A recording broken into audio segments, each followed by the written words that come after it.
Olá! Hoje a aula é sobre a via das pentoses.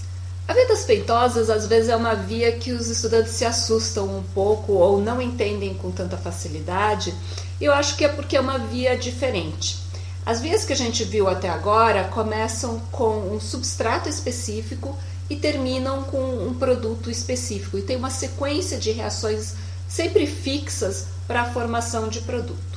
A via das pentoses é diferente. Em vez de ser uma via única, são vários caminhos metabólicos diferentes em que vários substratos diferentes podem formar vários produtos diferentes.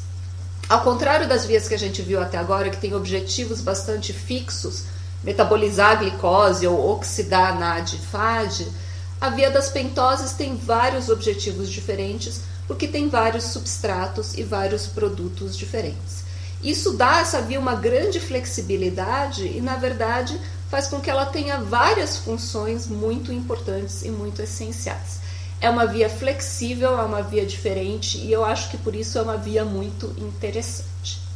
Como diz o próprio nome, a via das pentoses é importante porque ela produz pentoses, produz açúcares com 5 carbonos.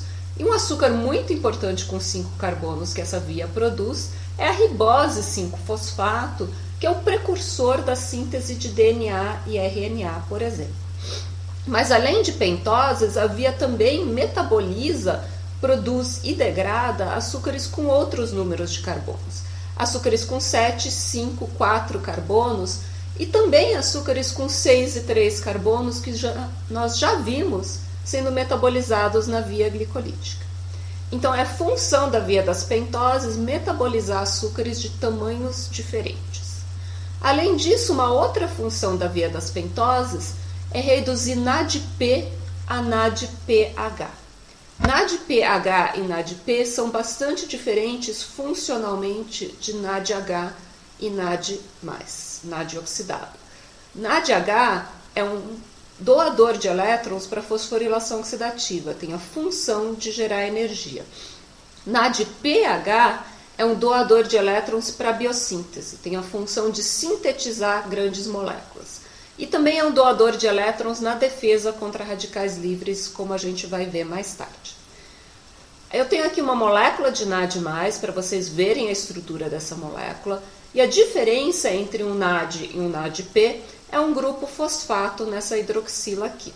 Pode parecer uma diferença pequena, mas as cargas negativas desse grupo fosfato fazem essas moléculas serem reconhecidas de forma diferente. Enzimas que reconhecem NAD ou usam NAD como substrato, geralmente não reconhecem NADP. Tem algumas exceções, mas são poucas. Então existe uma separação de função entre essas duas moléculas. Em NADH é uma fonte de elétrons para fazer ATP, para fazer energia, enquanto NADPH é uma fonte de elétrons para construir novas moléculas ou para remover radicais livres.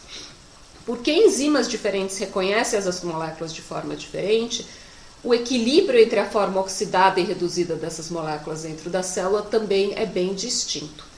NAD predomina na forma oxidada, tem mais ou menos 1000 vezes mais NAD oxidado do que reduzido. Por outro lado, NADP predomina na forma reduzida, tem mais ou menos 10 vezes mais forma reduzida do que forma oxidada. São moléculas diferentes com funções diferentes.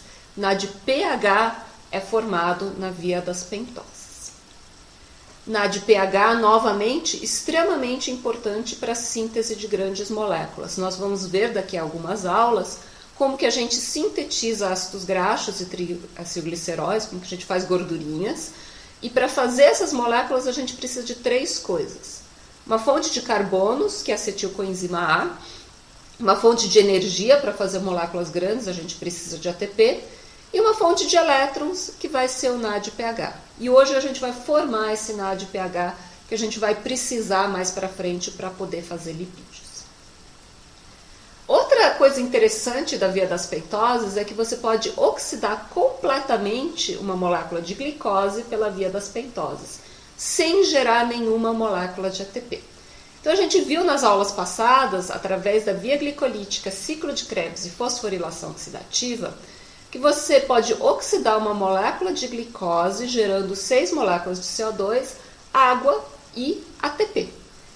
A gente viu que para fazer isso nós usamos NADH como intermediário. Ele recebe elétrons, depois doa elétrons na fosforilação oxidativa. Então ele participa dessas reações.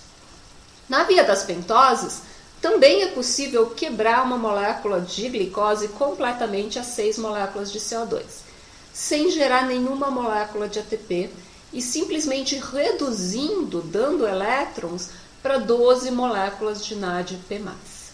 Quando que isso vai acontecer? Quando que isso vai ser útil para a célula? A gente vai ver como que a via das pentoses é regulada, e esse processo é principalmente determinado pelos níveis de NADPH. Esse processo vai acontecer principalmente quando os níveis de ATP estão altos, portanto inibindo a via glicolítica, e quando os níveis de NADPH estão baixos, ativando a via das pentoses. Essa é uma maneira de providenciar elétrons para a biossíntese de grandes moléculas, quebrando uma molécula de glicose. Então, uma maneira alternativa de se oxidar e quebrar uma molécula de glicose. Bom, vamos ver então as reações da via das pentoses. A via das pentoses tipicamente é dividida em fase oxidativa e fase não oxidativa. A fase oxidativa tem uma estrutura clássica de uma sequência de reações fixas, como vocês estão acostumados. A fase não oxidativa é mais flexível e a gente vai ver ela em frente.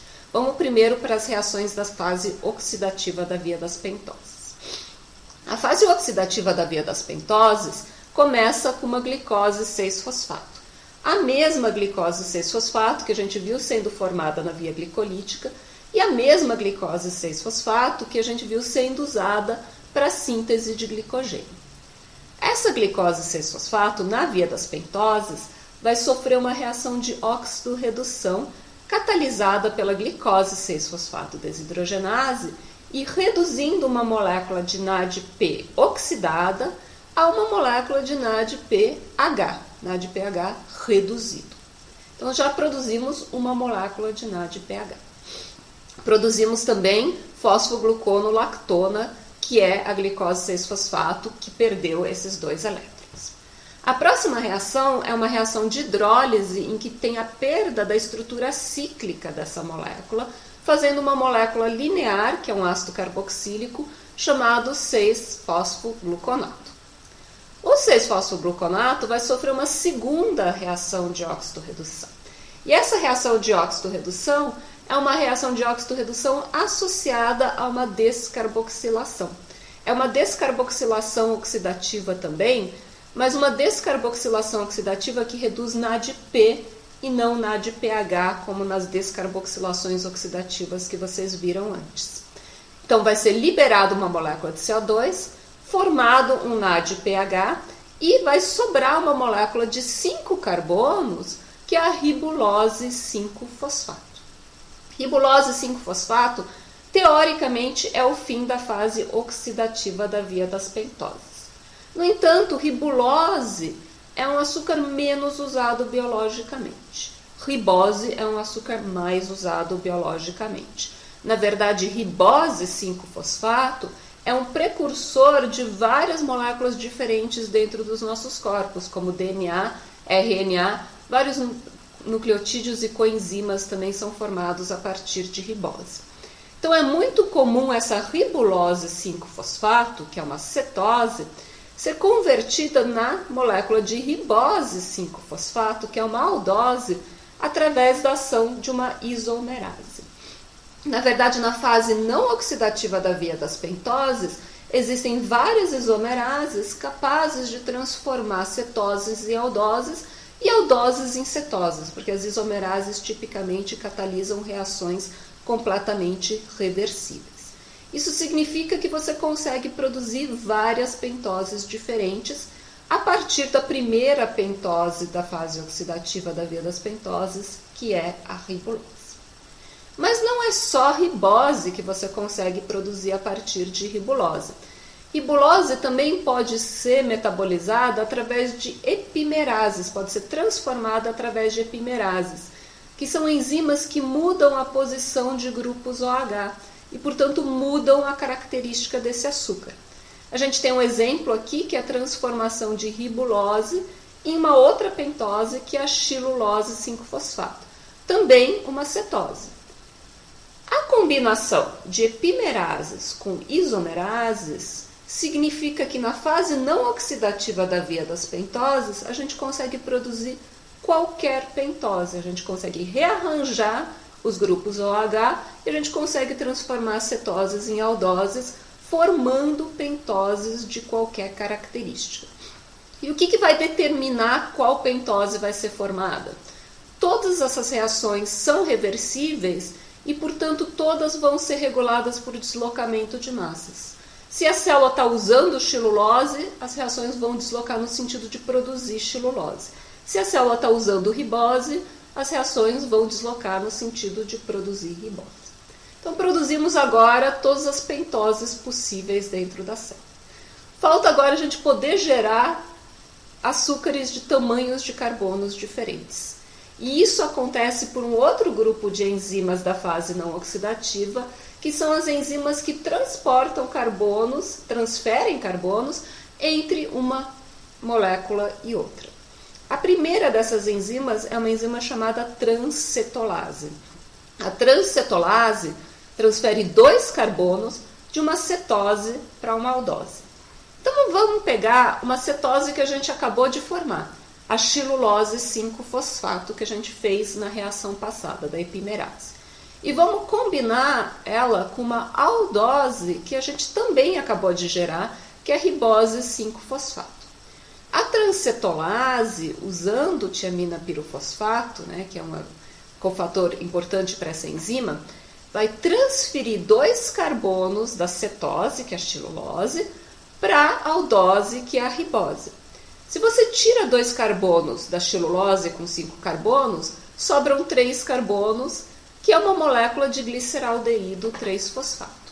Se você coloca 2 carbonos numa molécula de 5 carbonos, que é a ribose, você forma uma molécula de 7 carbonos, que é a acedoheptulose 7-fosfato. Estamos agora gerando moléculas de 3 e 7 carbonos a partir de moléculas de 5 carbonos. Importantemente, na fase não oxidativa, sempre faça o balanço de carbonos para ter certeza que você não errou. 5 carbonos mais 5 carbonos são 10 carbonos. 3 carbonos mais 7 carbonos são 10 carbonos também. Então está tudo certo nessas reações. Não é só a transcetolase que transfere carbonos, tem uma segunda enzima também chamada transaldolase, que transfere carbonos.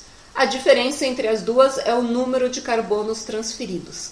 A transaldolase transfere 3 carbonos em vez de 2, de uma cetose para uma aldose. Então vamos começar com as 2 moléculas que a gente produziu na reação passada.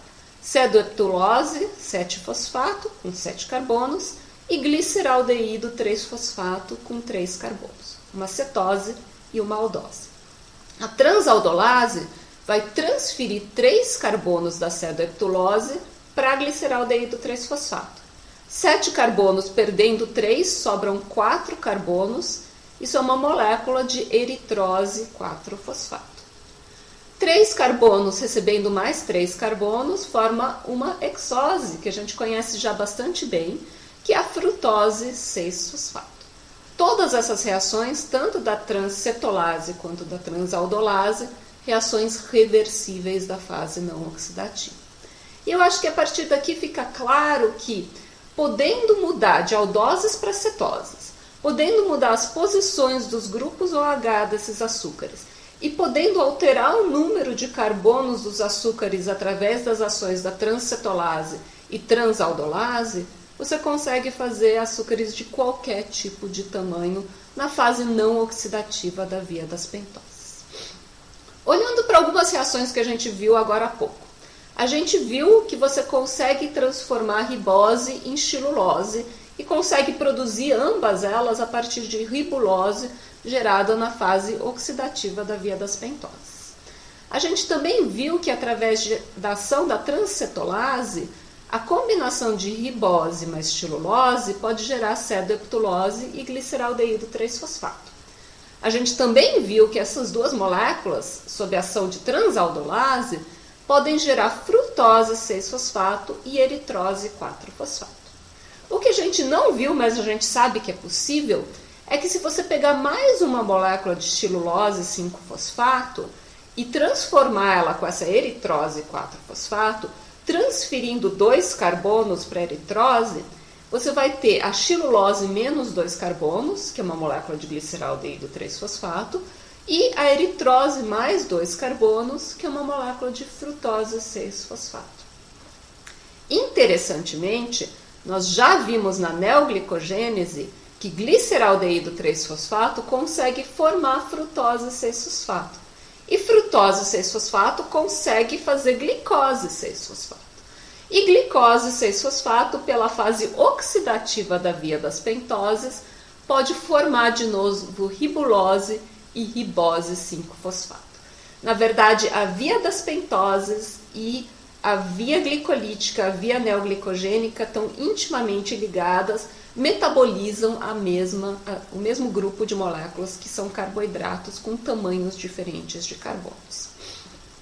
Agora vamos pegar essas reações que estão aqui, em vez de indicá-las inteiras com todos os nomes, indicar só com o número de carbonos envolvidos para simplificar um pouco. Então a gente viu que 2 moléculas de 5 carbonos podem formar uma de 3 e uma de 7, e que essa de 3 e de 7 podem formar uma de 6 e uma de 4. A gente também viu que a combinação de uma molécula de 4 carbonos com uma de 5 carbonos pode formar uma de 6 carbonos e uma de 3 carbonos. Tudo matematicamente e enzimaticamente possível na fase não oxidativa da via das pentoses. O que eu vou fazer agora é pegar esse esquema e repetir ele invertido embaixo. Exatamente as mesmas reações, todas possíveis. E por fim, a gente vai lembrar que 2 moléculas de 3 carbonos podem, na neoglicogênese, gerar uma molécula de 6 carbonos. O que eu fiz aqui? Na verdade, eu estou transformando 1, 2, 3, 4, 5, 6 moléculas de 5 carbonos em 1, 2, 3, 4, 5 moléculas de 6 carbonos. Tudo possível porque 6 moléculas de 5 carbonos têm um total de 30 carbonos, assim como 5 moléculas de 6 carbonos também têm um total de 30 carbonos. E todas as reações são possíveis dentro da fase não oxidativa da via das pentoses.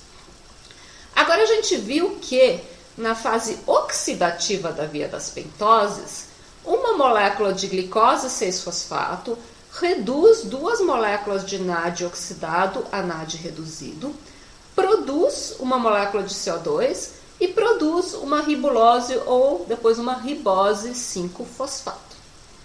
Essa ribose 5-fosfato pode gerar as pentoses que estão entrando nessas reações. Se a gente multiplicar a fase oxidativa por 6 e começar com 6 glicose 6-fosfato, a gente vai reduzir 12 moléculas de NAD mais a NADPH, produzir 6 moléculas de CO2 e produzir 6 moléculas de ribose 5-fosfato. Essas 6 moléculas de ribose 5-fosfato são essas 6 moléculas aqui. E elas podem regenerar 5 moléculas de glicose 6-fosfato. Regenerando 5 moléculas de glicose 6-fosfato, eu posso cortar essas 5 glicoses com as 6 glicoses aqui e começar apenas com uma molécula de glicose 6-fosfato, reduzindo 12 NADs a NADPH e produzindo 6 moléculas de CO2 sem nenhuma produção de ATP. Essa é a oxidação completa de uma molécula de glicose através da via das pentoses. Ela acontece pela fase oxidativa, produzindo NADPH, e pela fase não oxidativa, regenerando glicoses a partir das pentoses formadas. Esse NADPH que é produzido nessa sequência de reações tem a função de sintetizar grandes moléculas, a gente vai ver algumas aulas para frente, e também de remover radicais livres, como a gente vai ver daqui a pouco nessa aula. Então, a via das pentoses é uma via extremamente flexível, que pode produzir todos esses açúcares diferentes, ou pode produzir açúcar nenhum, pode simplesmente oxidar a glicose, produzindo moléculas de NADPH como fonte de poder redutor. Como que é regulada a via das pentoses? A via das pentoses tem uma regulação alostérica bastante simples. Ela tem pouca regulação hormonal. A gente vai entender o porquê disso mais para frente. A regulação alostérica é que a fase oxidativa e a primeira enzima da fase oxidativa, que é a glicose 6-fosfato desidrogenase, é inibida por NADPH. É uma retroalimentação negativa bastante simples. O produto principal da fase oxidativa é NADPH e quando ele acumula, ele inibe a primeira enzima da fase oxidativa, inibindo as reações que produzem NADPH. Então, totalmente por retroalimentação negativa e regulação alostérica, regulação da fase oxidativa. A fase não oxidativa da via das pentoses é feita por reações todas reversíveis. E aqui ocorre muita regulação por balanço de massas. Se é produzido muito de uma molécula, essa molécula vai ser consumida porque desloca as reações no sentido de consumir essa molécula. Se é consumida muito de uma molécula, esse consumo dessa molécula vai deslocar as reações no sentido de produzir mais dessa molécula. Então, o balanço de massas vai determinar como que vai estar acontecendo o equilíbrio das reações da fase não oxidativa da via das pentoses. Importantemente, a fase não oxidativa vai estar conversando com a fase oxidativa. Então, se você tem pouco NADPH e a fase oxidativa produz muita ribulose, isso vai determinar se a ribulose vai estar deslocando a fase não oxidativa. Outra coisa que vai determinar a atividade da fase não oxidativa é a via glicolítica. As moléculas da via glicolítica que também fazem parte da fase não oxidativa da via das pentoses, como gliceraldeído 3-fosfato ou frutose 6-fosfato, também vão estar regulando, através de balanço de massas, a fase não oxidativa da via das pentoses. E, de novo, é uma fase muito flexível. Todas essas moléculas podem ser o produto final da fase não oxidativa da via das pentoses. Bom, eu falei para vocês que uma das funções de NADPH é a remoção de radicais livres. Então, eu quero falar um pouquinho mais sobre radicais livres dentro de células e por que é importante remover esses radicais livres. O que são radicais livres? Radicais livres são átomos ou moléculas que contêm elétrons desemparelhados, ou elétrons no mesmo nível de energia que estão sozinhos sem um par com um spin oposto. É uma variedade muito grande de átomos e moléculas, inclusive o próprio oxigênio que a gente respira, tecnicamente, é um radical livre, porque tem 2 elétrons desemparelhados. Essas moléculas são produzidas normalmente no nosso metabolismo. Algumas delas são produzidas na cadeia de transporte de elétrons, porque de vez em quando um oxigênio é reduzido com um elétron só, produzindo um radical chamado radical superóxido, em vez do oxigênio ser reduzido completamente à água. Essas moléculas também são produzidas de propósito por algumas enzimas. Então, NADPH oxidases, por exemplo, são enzimas que fazem parte da nossa resposta imune e geram radicais livres para matar patógenos. Outra forma de geração de moléculas reativas, não necessariamente radicais livres, mas moléculas parecidas com radicais livres, é a oxidação de ácidos graxos em peroxissomos.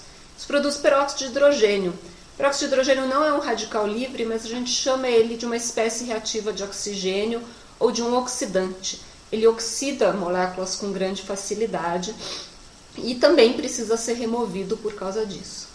Por fim, a gente tem enzimas, sistemas enzimáticos que removem moléculas raras e que tipicamente são usados para remover medicamentos, por exemplo, que são moléculas raras para nós.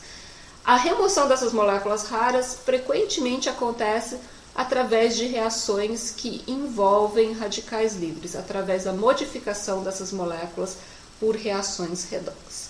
Então, produzir radicais livres faz parte da natureza, a gente convive com isso desde que a vida começou a existir, e remover o excesso desses radicais livres é importante para remover as lesões causadas por essas moléculas. Mas essas moléculas também são 100% naturais e a presença delas é inclusive importante para várias funções, como a resposta a patógenos. como que são removidos os radicais livres? Então, o principal radical livre produzido por nós constantemente é um radical chamado superóxido, que é o produto da redução de oxigênio por um elétron. Então fica com uma carga negativa por causa desse elétron, e esse elétron é desemparelhado e por isso é indicado com esse pontinho ao lado da molécula. O radical superóxido é transformado dentro das nossas células, através de uma enzima chamada superóxido dismutase, em peróxido de hidrogênio. E esse peróxido de hidrogênio pode ser removido ou pode produzir outro radical livre. Na presença de ferro, por exemplo, ele pode gerar um radical livre chamado radical hidroxila, que é um radical extremamente lesivo, ele lesa praticamente qualquer molécula. Por isso, a gente tem sistemas para remover peróxido de hidrogênio com grande eficiência. Peróxido de hidrogênio é removido por enzimas chamadas peroxidases, como a glutationa peroxidase. O que a glutationa peroxidase faz? Ela pega elétrons de uma molécula pequena que contém tióis reduzidos, na verdade de duas moléculas pequenas que contêm tióis reduzidos, chamadas glutationa, pega elétrons dessas moléculas, forma a glutationa oxidada e reduz esse peróxido de hidrogênio à água. Removeu o peróxido de hidrogênio. Agora, essa glutationa oxidada precisa ser regenerada na forma reduzida para que a enzima continue a funcionar. E é aqui que entra o NADPH da via das pentosas. Existe uma enzima chamada glutationa redutase, que reduz a glutationa oxidada novamente, a glutationa reduzida, e essa glutationa reduzida pode de novo remover peróxido de hidrogênio. A glutationa redutase usa elétrons de NADPH, oxidando o NADPH. E o NADP mais produzido vai produzir NADPH de novo na via das pentoses através da ação das duas desidrogenases que a gente viu na via das pentoses. Inclusive a glicose 6-fosfato desidrogenase, que é a primeira enzima da via das pentoses. Então fica claro aqui que elétrons de NADPH são necessários para remover radicais livres e oxidantes dentro das nossas células. Esses sistemas funcionam de maneira extremamente eficiente e por isso nós não temos grandes danos nas nossas moléculas causadas por esses radicais livres extremamente reativos.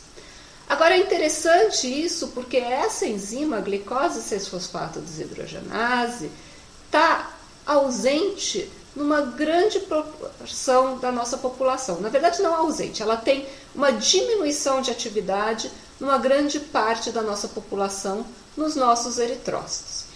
As hemácias ou eritrócitos estão sempre sofrendo reações radicalares, porque tem muito oxigênio nessas células e também tem ferro nessas células, né? Tem grupos M nessas células. Então essas células precisam de uma defesa antioxidante. Só que uma grande parte da população mundial tem uma diminuição parcial da atividade de glicose 6-fosfato desidrogenase. É menos capaz de produzir NADPH dentro dos seus eritrócitos. Por que aconteceria isso? Por que a gente tem mais de 400 mutações descritas nessa enzima? Parece uma coisa ruim, né? Na verdade, pessoas que têm falta dessa enzima, porque não são capazes de remover radicais livres com tanta habilidade, toda vez que tem alguma produção maior de radicais livres dentro dessas células, podem ter destruição de parte das suas hemácias, podem ter anemia hemolítica. Isso pode ser desencadeado por alguns alimentos, como favas, por exemplo, e também pode ser desencadeado por algumas drogas, né, como antibióticos, como as sulfas ou antimaláricos, por exemplo. O fato disso ter sido selecionado, e é selecionado ligado ao X, e está presente em 6 a 25% da população mundial, e na verdade no Brasil mais para o lado de 25% do que de 6%, é porque isso confere uma resistência parcial à malária. O parasita da malária cresce dentro de eritrócitos. E se ele cresce dentro de eritrócitos, em pessoas que têm uma atividade diminuída dessa enzima, tem mais radicais livres dentro dos eritrócitos. E se tem mais radicais livres dentro dos eritrócitos, o parasita da malária tem mais dificuldade de crescer. Se ele tem mais dificuldade de crescer, as pessoas têm mais resistência à malária. E é por isso que essa deficiência dessa enzima é muito mais comum em populações de origem de áreas onde a malária era endêmica. Então, populações de toda a região do Mediterrâneo, sul da Europa, norte da África, tipicamente tem esse tipo de mutação. E muita da população brasileira vem dessas regiões. Então, é muito comum ter deficiência de glicose 6-fosfato desidrogenase. Qual que é a consequência disso? Quase nenhuma consequência na maioria das pessoas, porque é uma diminuição parcial da atividade dessas enzimas. Mas pode ter uma consequência importante se essa pessoa usar drogas como, por exemplo, sulfas. Elas podem ter anemia hemolítica desencadeada por sulfas. Elas vão descobrir isso, às vezes tomando sulfas e às vezes através de exames laboratoriais normais, diagnósticos, que fazem esse diagnóstico, e não vão mais se utilizar dessas drogas, ou vão se utilizar dessas drogas em concentrações menores, para que não tenham anemia hemolítica desencadeada por elas. Pessoas que têm uma deficiência maior também aprendem na prática a evitar tipos de alimentos que podem desencadear esse tipo de anemia hemolítica. Dizem que Pitágoras não comia favas, se sentia mal por causa disso. Provavelmente, dado que ele também era originário da região do Mediterrâneo, ele poderia ter tido uma deficiência de glicose 6-fosfato desidrogenase, levando a essa sensação de mal-estar desencadeada por um alimento específico como esse. Bom, era isso que eu queria falar para vocês dessa aula. Estudem, façam os exercícios e a gente se vê na próxima aula, que é de fotossíntese.